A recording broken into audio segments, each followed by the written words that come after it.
창세기 1장 14절 보세요. 하나님이 가라사대 하늘의 궁창에, 하늘의 궁창은 라키야 샤마임, 하늘적 그 궁창, 하늘적 그 성전, 거기에 광명이 있어 주야를 나뉘게 하라. 또 그 광명으로 하여 징조와 사시와 일자 연한을 이루라.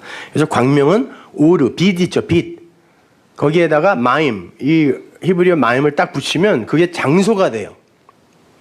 히브리어는. 그래서 오르의 앞에 마임 붙여서 마오르 그러거든요. 그걸 광명이라고 이제 번역을 한 건데, 빛이 비추는 장소 이런 말이에요. 그 광명으로, 그것으로 징조와 사시와 일자와 연한 이런 것들을 이제 설명하겠다는 거야. 그것으로 이걸 광명 삼아 설명하겠다는 거예요. 그게 다 이게 무슨 말이냐면 절기, 표적 뭐 이런 것들이에요. 또 그 광명이 하늘의 궁창에 있어 땅에 빛이라 하시고, 그 마오르가 하늘의 궁창. 그럼 한번 보자 말이에요. 여러분 라키아 샴마임 그러면 하늘의 궁창이 뭐라 그랬어요? 하늘적 궁창. 아래 물, 땅, 아래 것. 그 아래 것으로 위의 것을 알려면 그 아래 것들이 위의 것을 알 수 있는 어떤 것을 줘야 되잖아요. 그렇죠? 물론 이 아래 모든 것이 다 그렇게 알려고 준 건데, 특별히 하나님이 준 게 성전, 성경, 예수 요거잖아요. 그죠? 여기에서 나를 만나라 그랬잖아요. 하나님은 이리로 내려오시고 우리는 이리로 가서 여기서 하나님을 만나는 게 성전이었죠. 그게 성경이란 말이에요. 그거를 라키아라 그래. 그 가운데에 라키아를 만들고 그랬잖아요. 그러니까 이 라키아는 당연히 성전이죠. 그러면 그 라키아, 그 성전, 그런데 그게 하늘을 내용으로 하고 있으면 라키아 샴마인, 그래서 하늘적 성전이라 그래요. 그러면 그것이 하늘로 이해된 그것은 어떻게? 그 땅을 비추는 거예요. 해를 만들어서 땅을 비추게 했다는 말이 아니라, 자, 빛을 비추는 곳. 근데 그게 하늘의 라키아라 그랬으니까 그 성전에서 빛을 비추는 그 어떤 것이 뭐예요? 등대 이야기하는 거예요. 등대. 근데 그 등대가 뭘로 타죠? 등대가 이렇게 있으면 여기에 등경이라는 게 있어요. 그리고 요 위에 등잔이 있죠. 요거를 개역성경에서는 대접이라고 번역했어요. 나중에 계시록에서. 여기에 기름을 끊임없이 부어야 되죠. 이게 뭐예요? 그래서 기름인데 무슨 기름? 감람나무 기름. 그래서 이 등대는 뭐냐면 이 감람나무의 기름, 감람나무라는 이것을 빛으로 드러내는 거예요. 그러면 감람나무는 뭐겠어요? 성경에서 그래서 하나님 그러면 감람나무로 써요. 항상. 그게 기름이거든요. 등대를 밝히는 기름. 등대가 그 기름을 받아 빛으로 나타내는 거라니까요. 그래서 감람나무는 하나님을 이야기한다고. 근데 그 하나님 그리고 우리는 가시나무라고 그랬어요. 이게 합쳐지면 포도나무가 돼요. 왜? 포도나무가 스테파노스가 뭐냐면 여러 개가 달렸는데 이걸 하나라 그래.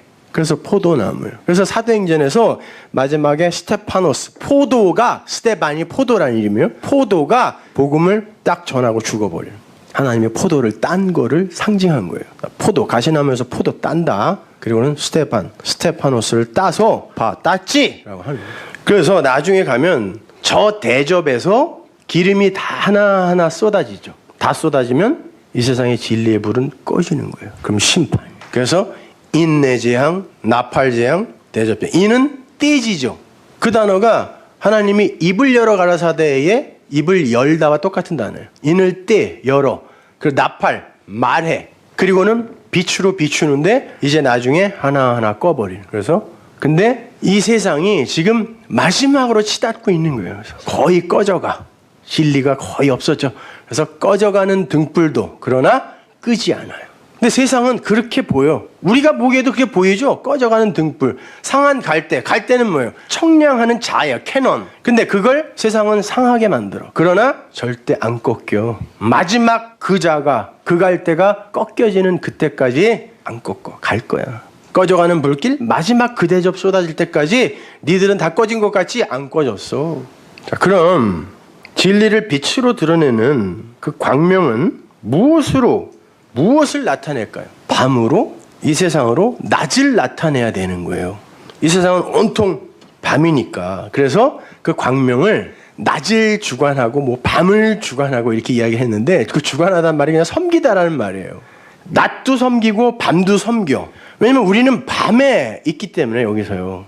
그러니까 그 밤으로 낮을 알면 되죠. 그래서 밤과 낮을 바달 나누었다라는 건 그 바달이라는 단어 자체가 아래 것으로 위에 것을 알면 아래 것도 나랑 의미 없고 위에 것도 별 의미가 없어. 그냥 그걸로 알게 되죠. 그런 구분을 바달이라고 한다 그랬잖아요. 그렇게 밤과 낮을 바달하게 나누었대라는 거예요. 뭐 하라고? 아래의 광명으로 큰 광명 아르라고.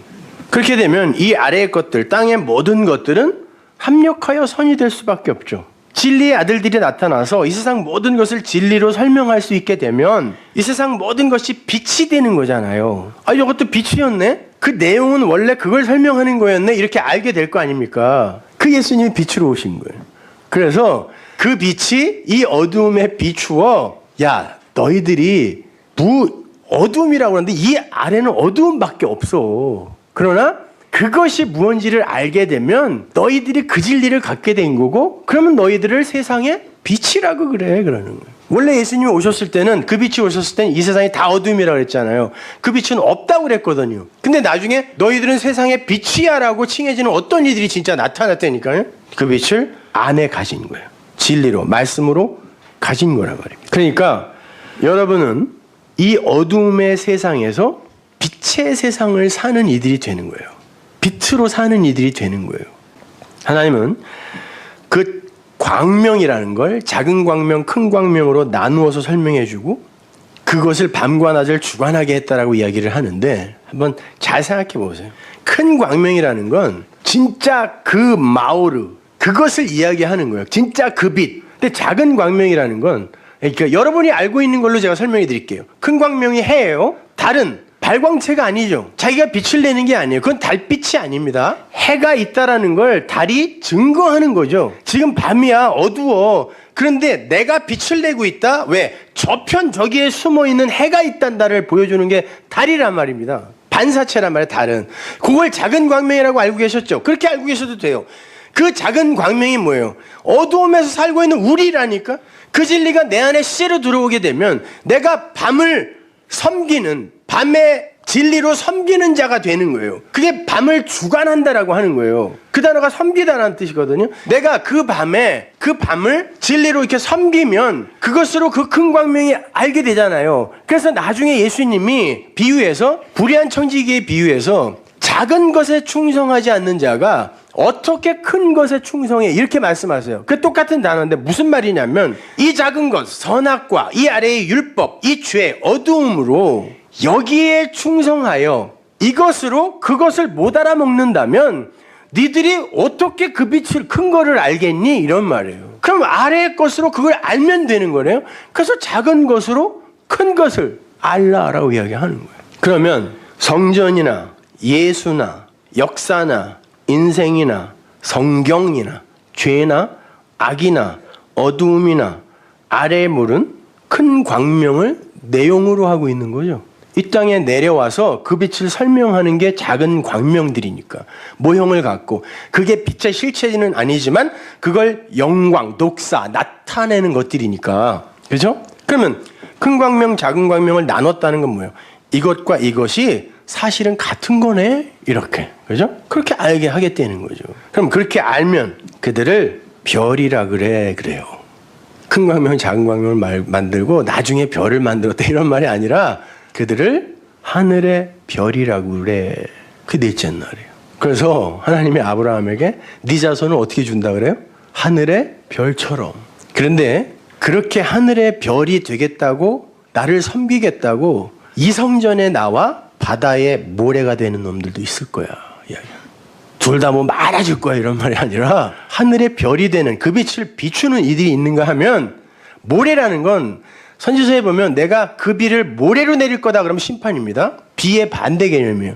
바다는 역시 아래의 것이죠. 바다에 모래가 되면 죽는 거예요. 그래서 그 모래, 그 율법에 집을 세워버리면 망가져. 모래 위에 세우면 안 된다.